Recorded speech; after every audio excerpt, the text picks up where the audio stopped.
अगर भारत से अरावली पर्वत मिट गए तो क्या उत्तर भारत रेत में दब जाएगा? क्या थार का मरुस्थल दिल्ली तक पहुंच जाएगा? आज सेव अरावली सिर्फ एक नारा नहीं, यह समय की चेतावनी है, क्योंकि इंसान उस पहाड़ को मिटाने चला है जिसका इतिहास इंसान से भी पुराना है। अरावली जो हवा को रोकती हैं, पानी को थामती हैं और जीवन को बचाती हैं, आज कागजी परिभाषाओं में सिमटाई जा रही हैं। यह कहानी विकास बनाम विनाश की है और सवाल बस एक है, अगर अरावली नहीं रही तो हमारा कल क्या बचेगा?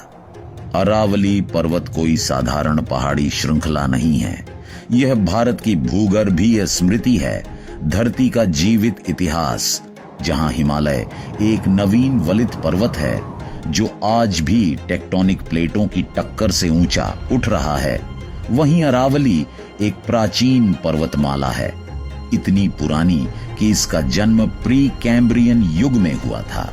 यह वह समय था जब न जीवन था, न पेड़, न इंसान, सिर्फ उबलती धरती और बनती हुई चट्टानें। अरावली तब खड़ी थी जब इंसान का नामो निशान भी नहीं था। यह पर्वत श्रृंखला हजारों नहीं बल्कि करोड़ों वर्षों से इस भूमि की रक्षा करती आ रही है। समय के साथ हवा चली, बारिश हुई, नदियां बहीं और अरावली धीरे धीरे घिसती चली गई। इसी लंबे अपरदन की वजह से आज इसकी ऊंचाई कम दिखती है। इसी कारण भूगोल में इसे अवशिष्ट पर्वत कहा जाता है। लेकिन कम ऊंचाई का मतलब कम महत्व नहीं होता। अरावली कमजोर नहीं हुई, वह बस बहुत पुरानी है। यह वह पहाड़ है जिसने रेगिस्तान को रोका, हवाओं को थामा और उत्तर भारत को सांस लेने लायक बनाया। आज अगर कोई इसे सिर्फ मीटर में नापने की कोशिश करता है तो वह अरावली नहीं बल्कि इतिहास को माप रहा है, और इतिहास कभी स्केल से नहीं नापा जाता। आज जब हम अरावली को देखते हैं तो कई लोग एक सवाल पूछते हैं, ये पहाड़ इतने छोटे क्यों हैं? इस सवाल का जवाब छिपा है समय में। अरावली नई नहीं है, यह हिमालय की तरह आज नहीं बन रही। यह करोड़ों साल पहले बन चुकी थी और तब से प्रकृति ने इस पर अपना काम किया है। हवा ने इसकी चोटियों को घिसा, बारिश ने इसकी चट्टानों को काटा, नदियां इसके शरीर से रास्ता बनाकर बहती रहीं।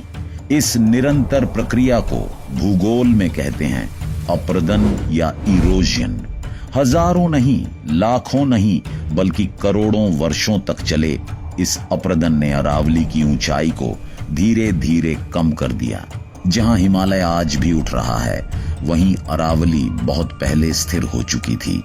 और जब कोई पर्वत स्थिर होता है तो प्रकृति उसे धीरे धीरे वापस मिट्टी में बदलने लगती है। यही कारण है कि अरावली आज एक सतत ऊंची श्रृंखला की तरह नहीं दिखती।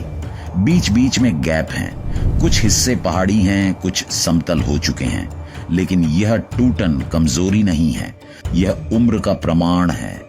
समस्या तब शुरू होती है जब इंसान इस प्राकृतिक अपरदन को अपने स्वार्थ से तेज कर देता है। अवैध खनन, जंगलों की कटाई और अंधाधुंध निर्माण से प्रकृति ने अरावली को करोड़ों साल में बदला। इंसान उसे कुछ दशकों में मिटाने पर तुला है, और यही फर्क है प्राकृतिक बदलाव और मानव विनाश के बीच। अरावली पर्वत को समझने के लिए सिर्फ इतिहास नहीं, उसका भूगोल समझना भी जरूरी है। अरावली की शुरुआत होती है गुजरात से।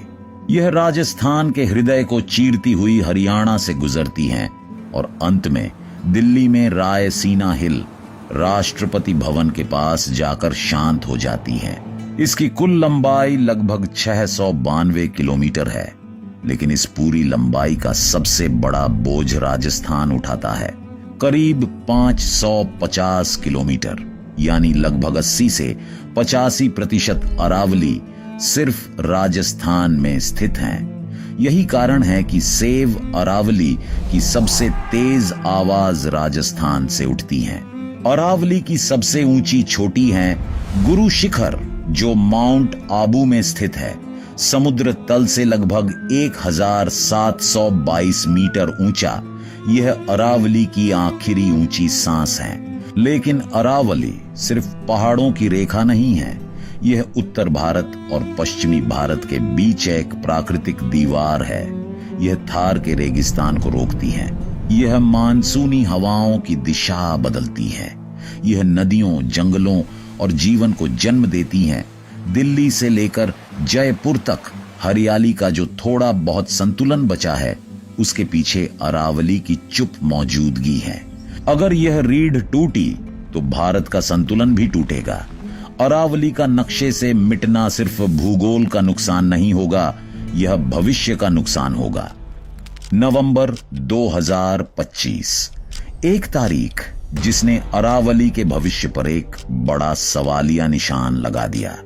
भारत के पर्यावरण, वन और जलवायु परिवर्तन मंत्रालय ने सुप्रीम कोर्ट में एक रिपोर्ट पेश की।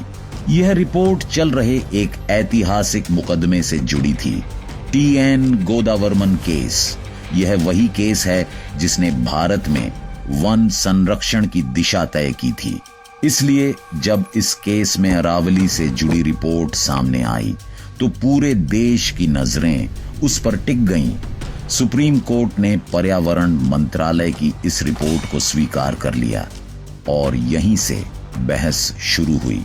रिपोर्ट का दावा था कि अरावली एक सतत अखंड पर्वत श्रृंखला नहीं है। लंबे समय के अप्रदन के कारण इसमें कई जगह गैप बन चुके हैं। कागजों में यह बात तकनीकी लग सकती है, लेकिन इसके निहितार्थ बेहद गहरे थे, क्योंकि जैसे ही प्रकृति को परिभाषाओं में बांधा जाता है, मीटर, नक्शे और सीमाओं में, वैसे ही संरक्षण के नियम भी कमजोर पड़ने लगते हैं। क्योंकि इतिहास गवाह है, जब भी किसी प्राकृतिक संरचना को कागजों में छोटा किया गया है, जमीन पर उसका नुकसान बड़ा हुआ है। और अरावली के मामले में यह सिर्फ एक रिपोर्ट नहीं थी, यह एक दरवाजा था जिसके खुलते ही अवैध खनन और विनाश की आहट सुनाई देने लगी। रिपोर्ट का सबसे विवादित हिस्सा सिर्फ तकनीकी नहीं था, वह खतरनाक था। रिपोर्ट में कहा गया, अगर किसी पहाड़ी की ऊंचाई 100 मीटर से कम है तो उसे अरावली पर्वत श्रृंखला का हिस्सा नहीं माना जाएगा। सुनने में यह एक साधारण मापदंड लगता है, लेकिन अरावली के संदर्भ में यह एक विनाशकारी रेखा थी, क्योंकि अरावली कोई नई पर्वतमाला नहीं है। करोड़ों साल के अपर्दन ने इसकी ऊंचाई पहले ही कम कर दी है। कई स्थानों पर यह पहाड़ की तरह नहीं, उठी हुई जमीन की तरह दिखती है। अब अगर ऊंचाई ही पहचान बन जाए तो अरावली का अधिकांश हिस्सा कागजों से गायब हो जाएगा।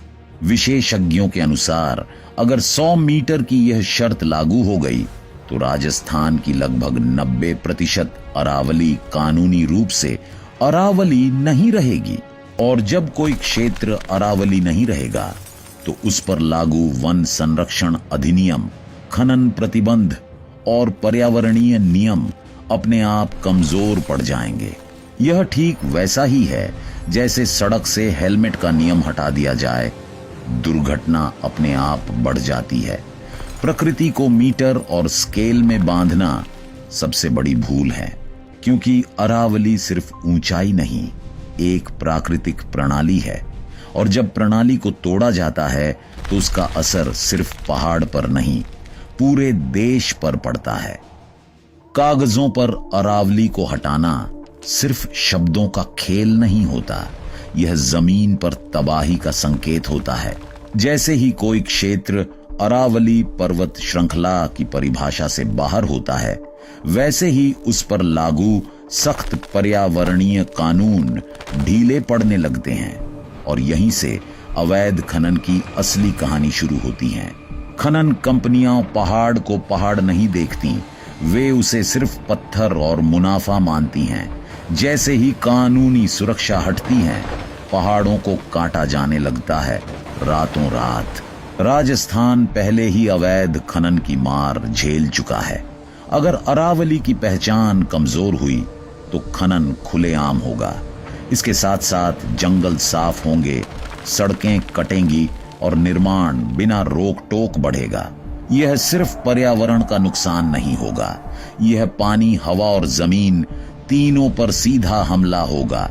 जब पहाड़ कटते हैं तो पानी रुकता नहीं, वह बहकर निकल जाता है।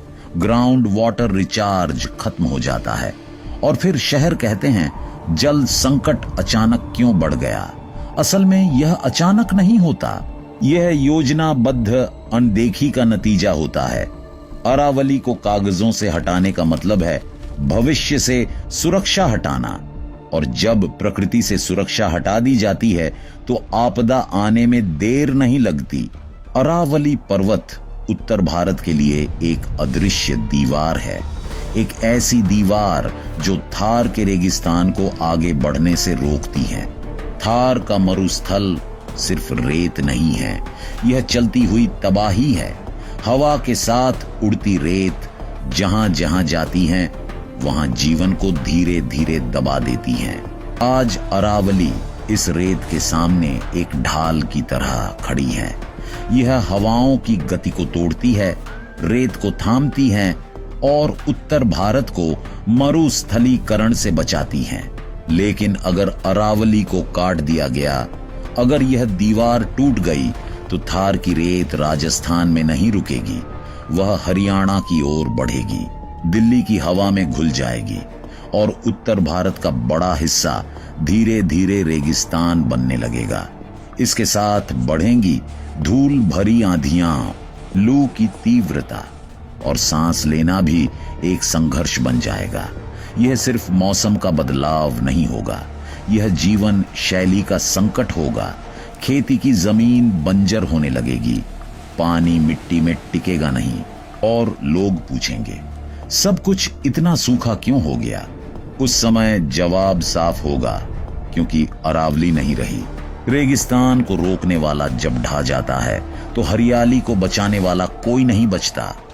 अरावली का सबसे बड़ा योगदान हवा या रेत नहीं, पानी है। जब बादल अरावली से टकराते हैं तो बारिश सिर्फ गिरती नहीं, वह जमीन के भीतर उतरती है। चट्टानों के बीच रिसती हुई यह बारिश ग्राउंड वाटर को रिचार्ज करती है। अरावली की चट्टानें प्राकृतिक जल संग्रहण प्रणाली हैं।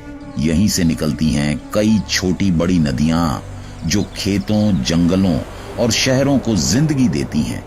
लेकिन जब पहाड़ कटते हैं तो पानी रुकता नहीं, वह बहकर निकल जाता है। जमीन के नीचे जाने का समय ही नहीं मिलता। नतीजा, कुएं सूखने लगते हैं, हैंडपंप जवाब दे देते हैं और शहर टैंकरों पर निर्भर हो जाते हैं। अरावली के जंगल सिर्फ पेड़ नहीं हैं, वे तापमान को संतुलित करते हैं, मिट्टी को बांध कर रखते हैं और हजारों जीव जंतुओं को आश्रय देते हैं। अगर अरावली खत्म हुई तो जैव विविधता भी खत्म होगी। पक्षी, जानवर, कीट सब धीरे धीरे गायब होने लगेंगे और जब प्रकृति की कड़ियां टूटती हैं तो इंसान भी सुरक्षित नहीं रहता। जल संकट बढ़ेगा, खेती कमजोर होगी और फिर यह संकट जीवन संकट बन जाएगा। अरावली इसलिए जरूरी नहीं है क्योंकि वह पहाड़ है, बल्कि इसलिए जरूरी है क्योंकि वह जीवन है। अरावली कोई 100 मीटर की परिभाषा नहीं है, यह भारत की ढाल है, हमारी संस्कृति की जड़ है और हमारे भविष्य का प्रहरी है। जिसने रेगिस्तान को रोका, जिसने हरियाली को थामा, उसे कागजों में मिटाया नहीं जा सकता। क्योंकि जब अरावली बचेगी तभी पानी बचेगा, खेती बचेगी और जीवन बचेगा। अरावली को बचाना प्रकृति को नहीं, खुद को बचाना है। अगर भारत को बचाना है तो अरावली को बचाना होगा। इस वीडियो को लाइक करें, शेयर करें ताकि आवाज पहुंचे दूर दूर तक। सब्सक्राइब करें क्योंकि ये लड़ाई अभी खत्म नहीं हुई है। जय हिंद।